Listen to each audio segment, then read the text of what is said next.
Всем привет, я Марина, и с вами Школа Сакрамел. Широкие ногти трапеции. Как их исправить, разберемся в данном видео и выполним красивый праздничный дизайн. Поехали! С такими ногтями ко мне пришла модель на преображение. Видно, что они достаточно широкие, есть свободный край. Что значит широкие ногти? Когда ширина превышает длину ногтевого ложа, то есть розовой части ногтя. Она значительно шире, в таком случае ногтевая пластина широкая, и, конечно, хотелось бы ее как-то скорректировать. Еще один нюанс этих ногтей, что их рост идет вверх, то есть они прямо трамплинчики, смотрите. Тут у нас собрано все, считай, и широкие, и трапециевидные, так и еще и трамплины. Мне кажется, будет очень интересное преображение, поэтому смотрите до конца. Мы будем выполнять наращивание на обычной нижней формы. Именно они помогут скорректировать рост свободного края вверх. Мы можем правильно подставить нижние формы, шаблоны, так, чтобы ногти смотрелись естественно и аккуратно. Если бы мы работали гелевыми типсами, то с большей вероятностью, опять же, получился бы взлетный эффект. И поскольку ногти плоские, то не факт, что гелевые типсы как-то бы хорошо подошли. Возможно, были бы воздушные карманы. Если бы мы работали верхними формами, то, скорее всего, тоже рост их пошел бы вверх. Конечно, можно изловчиться, нарастить как-то свободный край, потом достроить и так далее. Я вам покажу способ, который точно всегда работает. Способ, которым вы можете всегда работать с вверхрастущими ногтями. Именно поэтому я убрала свободный край для того, чтобы он нам даже не мешал. Главная особенность при работе с такой трапециевидной ногтевой пластиной – это тщательное раскрытие синусных поворотов, вот этих мест. Наша задача очень хорошо прочистить эти места насадкой. Мало того, кожа у модели влажная. Смотрите, у нас тут прям полный комплект. Мне кажется, для новичка это был бы супер интересный, необычный случай, потому что, видите, есть ряд специфических особенностей, с которыми нужно уметь работать. И поэтому для данного клиента, для данной модели я использовала тальк. Присыпку, которая поможет подсушить эту влажную кожу. И когда вы будете прорабатывать синусные повороты, самое главное хорошо поворачивать палец на бок. Оттягивать эти участки кожи для того, чтобы все аккуратненько прочистить, а также вышлифовать внутреннюю стенку кутикулы, для того, чтобы все было гладко и красиво. И теперь приступаем к срезу. Кутикула широкая, объемная. Мы видим, как тут хорошо срезается так называемая колбаска кутикулы. Единственный нюанс, нужно все равно быть осторожным при такой влажной кутикуле и слегка стелющейся, чтобы не допустить ранений. Вообще при такой ногтевой пластине, как в данном случае, я бы не рекомендовала просто покрытие гель-лаком, так как ногти будут выглядеть либо кругленькими, либо квадратненькими, и это в целом будет выглядеть не очень эстетично. Поэтому наращивание, оно позволит удлинить ногти и удлинить пальчики модели и в целом преобразить руки для того, чтобы получился вау-эффект. Конечно, нужно обсудить с клиентом, готов ли он на длину, потому что есть клиенты, которые против наращивания и большой длины и хотят оставить свои натуральные. Такой ролик у меня тоже есть на канале с преображением широких ногтей. Но мы подготавливаем ногти к наращиванию. Для этого наношу первый дегидратор, потому что ногти влажные, праймер, а также базовое покрытие. Плоской кистью сразу на несколько ногтей и просушиваем в лампе. Вырываю серединочку и сгибаю форму для того, чтобы она повторяла арку ногтя. Подносим. Смотрите, если не подрезать формы, она будет стоять вниз.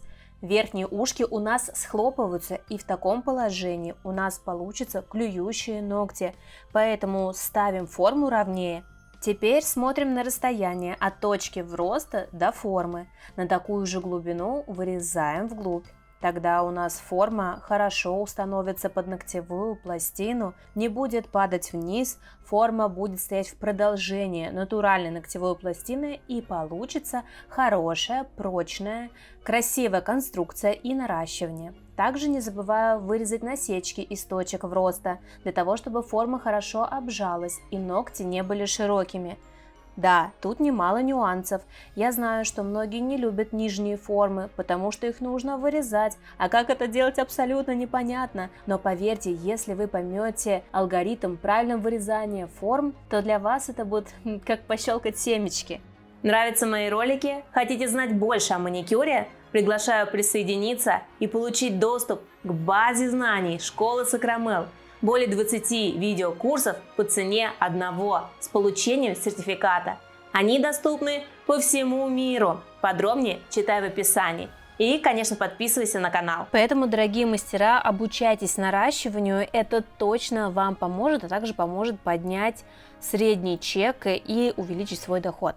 Ну а мы уже выполнили подложку, тоненькую, сразу по форме миндаль. Выкладываю ровно, как будто бы уже опилила, для того, чтобы меньше тратить времени на опил. Опять же, почему наращивание получается долгим? Когда поставили неправильно формы, навалили много материала, потом нам приходится долго все это пилить. И, как правило, если мастер много попилил, то с большей вероятностью он что-то перепилил и приходится достраивать. Кому из вас знакома данная ситуация? Если да, поставьте пальчик вверх.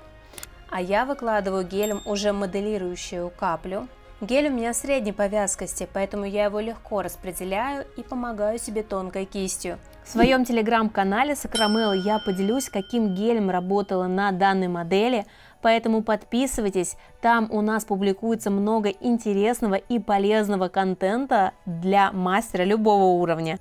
И чтобы немного сузить ногтевую пластину, выполняю поджатие от точек вроста и только свободный край. Некоторые жмут выше точек вроста, из-за чего потом могут произойти проблемы, например, отслоение ногтя по боковым сторонам. Поэтому только свободный край. Устанавливаю прищепочку и отправляем в лампу. Смотрите, какая чистая выкладка. Нам осталось совсем немного, только буквально придать форму и немного собрать поверхность по боковым сторонам, чтобы ноготь не был таким объемным. Поэтому опиливаем красивый миндаль длинными движениями. Скругляю кончик, делаю его не слишком острым, так, чтобы не было резкого заужения к кончику, чтобы ногти не смотрелись как семечки слишком острыми. А при виде сбоку у нас сначала идет прямая и затем плавный подъем к кончику. Прошлась по поверхности бафом, и теперь можем приступать к дизайну.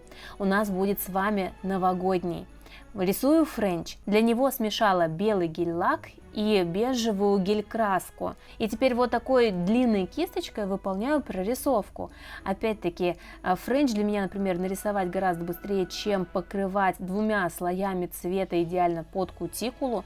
Поэтому всем тем, кто не любит френч рисовать, я имею в виду мастерам, рекомендую освоить этот дизайн. На мизинчике у нас будет полностью покрытие от кутикулы до свободного края. Подвожу тонкой кистью в зоне кутикулы. Но это не все. Добавим еще вот такие милые слайдеры. Вырезаю и буду их устанавливать на липкость праймера.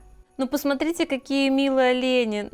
Вообще супер, мне кажется, для новогоднего маникюра просто здорово. Приглаживаю слайдеры и вокруг прохожусь также праймером для того, чтобы растворить прозрачные остатки от слайдера, для того, чтобы под топом их не было заметно. Ну и, конечно, какой зимний дизайн без свитера? Мы с вами еще в этом году его не делали. Напомню, каким образом он выполняется. Покрываем ногти топом, мизинчик и большой у нас будут матовыми, остальные глянцевыми. Снимаем липкость с матового топа и выполняем рисунок. Вот такие простые галочки, как будто бы запятые ставим с некоторым объемом, то есть не очень плоско кладем этот материал. Как будто рисуем такой колосочек, а по боковым сторонам вот такие изогнутые линии, как будто половинка ромбика, что ли.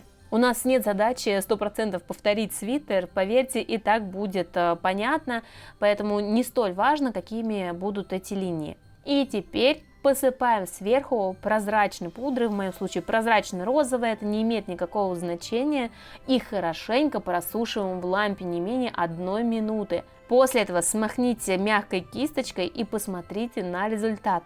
Получается действительно очень прикольный эффект, но, конечно, на мизинчике его оказалось мало, поэтому еще делаю вот такой элемент свитера, только уже на френче большого пальца. Рисую тоненький колосок и также сверху его посыпаем акриловой пудрой.